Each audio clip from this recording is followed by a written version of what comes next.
Thank you very much, Mr. Speaker. And it's a great honor today to stand on both my own behalf and on behalf of the people of Don Valley West to remember, honor, and pay tribute to Her late Majesty Queen Elizabeth II, Queen of Canada. All of us were caught by surprise at the events of last week.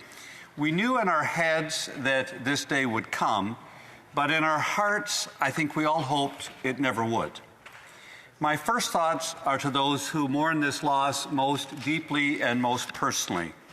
We knew her as a beloved monarch, but condolences must first be expressed to those who knew her as mother, grandmother, and great-grandmother. May they cherish in their hearts their richest and most intimate memories, even as they shared her so generously with the people of the United Kingdom, the realm, the Commonwealth, and the world. My second task is to honor her legacy. She certainly kept the promise she made at the death of her father, King George VI.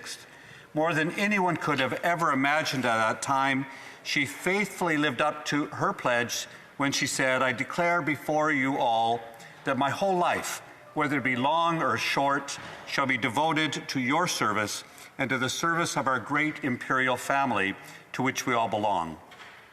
But her life, including 70 incredible years on the throne, was not only long, it was incredibly rich, gracious, and profound.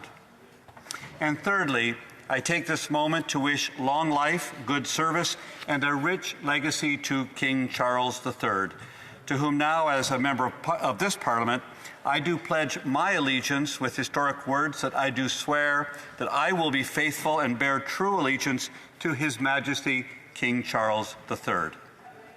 Queen Elizabeth set a very high bar for any head of state of any country to match. Her selfless devotion to duty was an inspiration and an example to us all.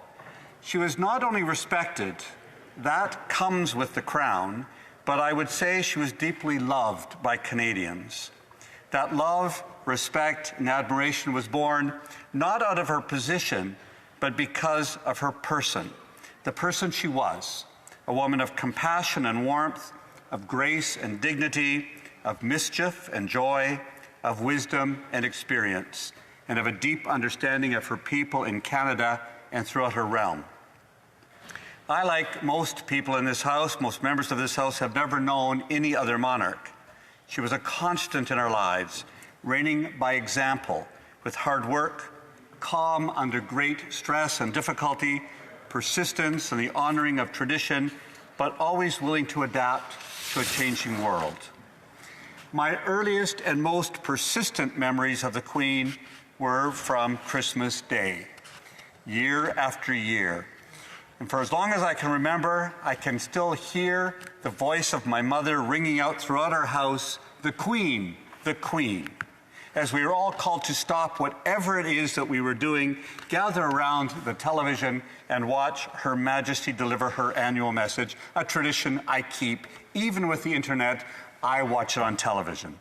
She had the ability to reach into our home with a message that not only acknowledged the year that she and we had faced, but also with the confidence for the coming year, that those challenges would be met and that all in our world would be right and well.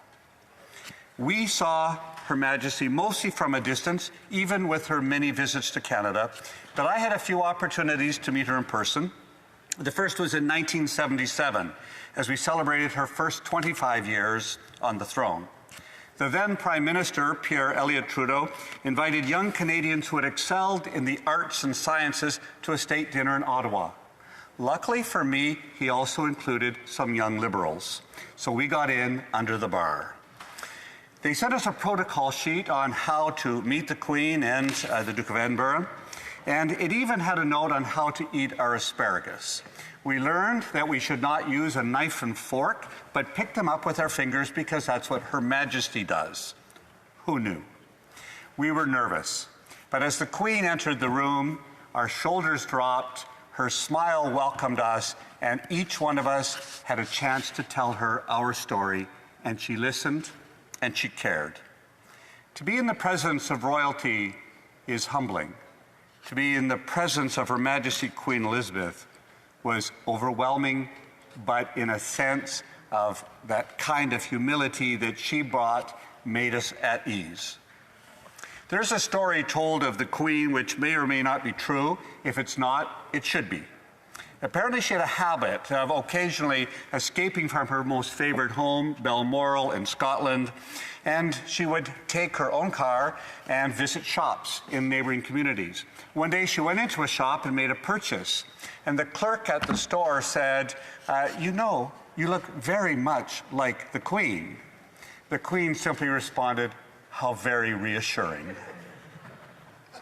Well, she might have been reassured that day, but, Madam Speaker, she spent her life reassuring us, and we've been the richer for it. This is indeed a sad day.